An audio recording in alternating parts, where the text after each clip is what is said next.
জঙ্গি নিশানায় বিধানসভার বিরোধী দলনেতা শুভেন্দু অধিকারী। বিস্ফোরক রিপোর্ট দিয়ে রাজ্যকে সতর্ক করেছে কেন্দ্রীয় গোয়েন্দা সংস্থা। সূত্রের খবর, বাংলাদেশের দুটি জঙ্গি সংগঠনের টার্গেট শুভেন্দু। রাজ্যে ঢুকেছে 3 বাংলাদেশি জঙ্গি। একটি জনসভায় শুভেন্দু অধিকারী বাংলাদেশ বিরোধী মন্তব্য করেন, আর তার জেরেই হামলার পরিকল্পনা করা হয়েছে। বাংলাদেশের 2 জঙ্গি সংগঠন হারাকত উল জিহাদ আল ইসলামী এবং হিজাবুত তাহির এই হামলার ছক কষেছে বলে দাবি। জানা গিয়েছে 3 জন বাংলাদেশি দুষ্কৃতীকে এই হামলার দায়িত্ব দেওয়া হয়েছে।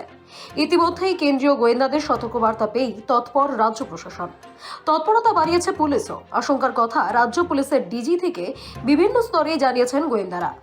রাজ্যের সর্বত্র পুলিশকে সতর্ক করা হয়েছে। এবার নতুন করে সাজানো হলো বিধানসভার বিরোধী দলনেতা শুভেন্দু অধিকারীর নিরাপত্তা।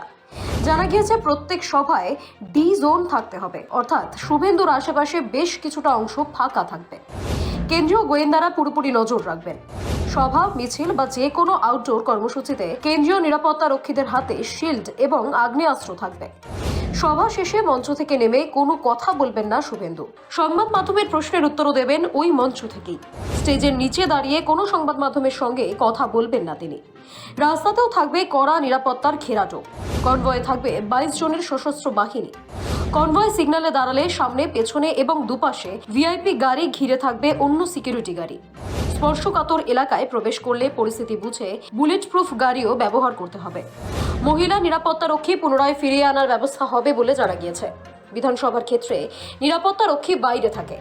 এক্ষেত্রে বিধানসভার 2 নম্বর গেটের সামনে বিরোধী দলনেতার প্রবেশ এবং বেরোনোর সময় সাধারণ মানুষ যাতে ভিড় না করেন সেটা নিশ্চিত করতে হবে। কোনো ব্যক্তি বিরোধী দলনেতার সঙ্গে সেলফি তুলতে এলে সংশ্লিষ্ট ব্যক্তিকে নিরাপত্তা রক্ষীরা তল্লাশি করবেন বলে প্রোটোকলে উল্লেখ করা হয়েছে। এছাড়া প্রত্যেকটি কর্মসূচি এবং বিরোধী দলনেতার গতিবিধি ঘন্টায় ঘন্টায় জানানো হবে স্বরাষ্ট্র মন্ত্রককে।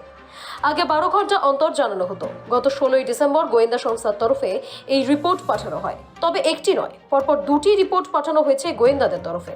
তাতে স্পষ্টভাবে লেখা রয়েছে, বাংলাদেশের নিষিদ্ধ জঙ্গি সংগঠন হারাকত উল জিহাদ আল ইসলামী এবং হিজাবুত তাহিরের জঙ্গিরা টার্গেট করেছে শুভেন্দু অধিকারীকে।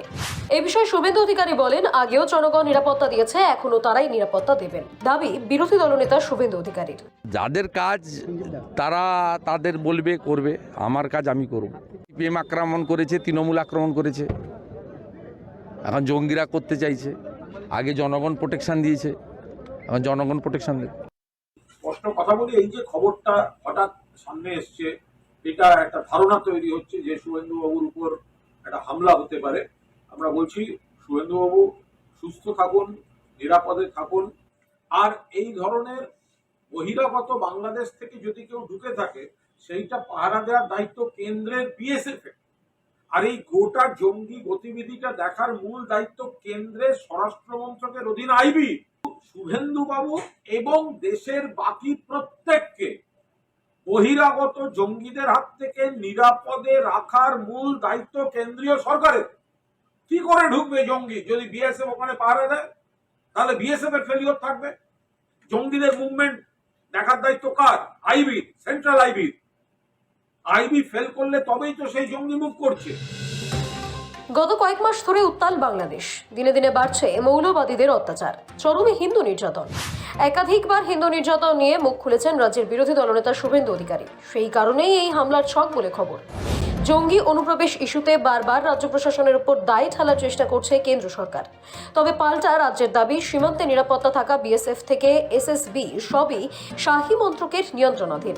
তাহলে কি করে দায় এড়াতে পারে কেন্দ্র? প্রশ্ন উঠছে। ব্যুরো রিপোর্ট, সময়, কলকাতা।